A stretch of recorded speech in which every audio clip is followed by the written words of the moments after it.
opening at the entrance of our ear, the bowl of our ear, should I say. And they've been using some drops as well, and they've been draining it. So some of that was just some residue during the time they've been using the drops. So we're now moving on to the patient's right ear. You can see that they have been using drops. They've been using olive oil drops, and you can see it's really oily here, and it did block the tube on a couple of occasions. Sometimes there is a risk of over oiling the ear prior to having your ears de-waxed. If you're having your ears irrigated or syringed, so when it involves water, you do have to use drops for, I think it's recommended between 5 and 10 days. And that's just to help to stop the wax to soften. And what it does, the drops, it's a cooking phrase really. It tempers the wax, so it's more of a similar consistency to the water. So when you irrigate it, it's that similar consistency. I have some medication prescribed now. You don't want to be prescribing the wrong medication when you've got a hole in the eardrum, a perforation. Most antibiotic sprays are what we call ototoxic. That means if these antibiotic drops enter the middle ear and the inner ear through the eardrum, it can cause permanent hearing loss. So now that we've established that there is a perforation, we've explained that to the GP in our referral letter, and we've recommended non-ototoxic medication. That could be amoxicillin, so oral antibiotics, or it could be ciprofloxacin. So that's it used to be for eye infections, but they're also they've got some ear drops, ciprofloxacin now. I probably haven't pronounced that very well. I'm not very good at pronouncing the names of these medications. And I've also advised the patient to see a colleague of mine, an ENT consultant surgeon, because if this doesn't spontaneously heal, they may need surgery. And we've just got to let this ear calm down now. So that's the reason for the antibiotics, anti-inflammatories.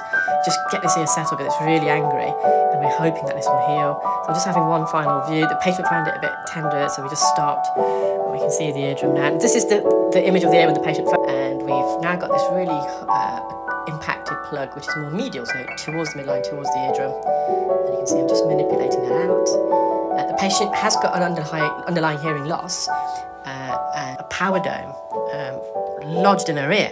So initially, the patient had what we call a sound tube hearing aid. So a sound tube hearing aid consists of behind the ear hearing aid. So the main body of the hearing aid is positioned behind your ear, and attached to that is a thin hollow tube which travels down the front part of your ear and then goes into your ear canal. And attached to the end of that thin hollow tube is a dome of a various shape and size or configuration. So this patient has got what we call a power dome. It's a dome that's designed to create a complete seal in the ear. And what's happened is this dome has detached itself from the hearing aid and remained lodged in the ear. But what's very, very confusing is that this patient, because she was struggling with these domes, she went back to the NHS and asked whether she could go back to the more traditional type of hearing aids, which is where you have an earpiece, a mould that's designed for your ear. So an impression is taken of your ear, and then from that a mould is made, and the mould is attached to the hearing aid by a thick tube. So this patient's been wearing this more traditional type of hearing aid with a mould fixture for the best part of 6 months now, which I was struggling to get my head around, because in order for her audiologist to make this hearing aid, they would need to take an impression of the ear. And if you take an impression of the ear, surely you're going to see this dome.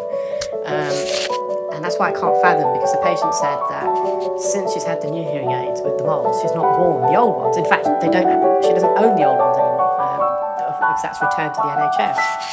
So I was just a bit confused as to how this has gone unnoticed. So obviously you've got to take, I'm not for one moment saying the patient's not giving the full story, but as an audiologist, I just can't understand, and maybe the patients are completely right, the audiologist has just ignored this. So this patient attended with severe excruciating earache on both sides. This is the better ear, the left side.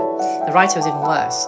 And you can understand why. She's got this dome, and this dome is, you'll see the end still image, but it's a dome that's almost designed to create a vacuum. So it's to create an acoustic seal all the way around. And this dome is actually a bit smaller than it should be for the patient's ear, and that's possibly a reason why it's got traps. As the patient was trying to remove the dome and the hearing aid from her ear, this dome just got lodged because it's really tightly fitting. And on top of that, the patient's been wearing her current NHS. She came in today wearing her normal hearing aids in her ear, with the ear molds, and obviously they're going to go in the ear. So this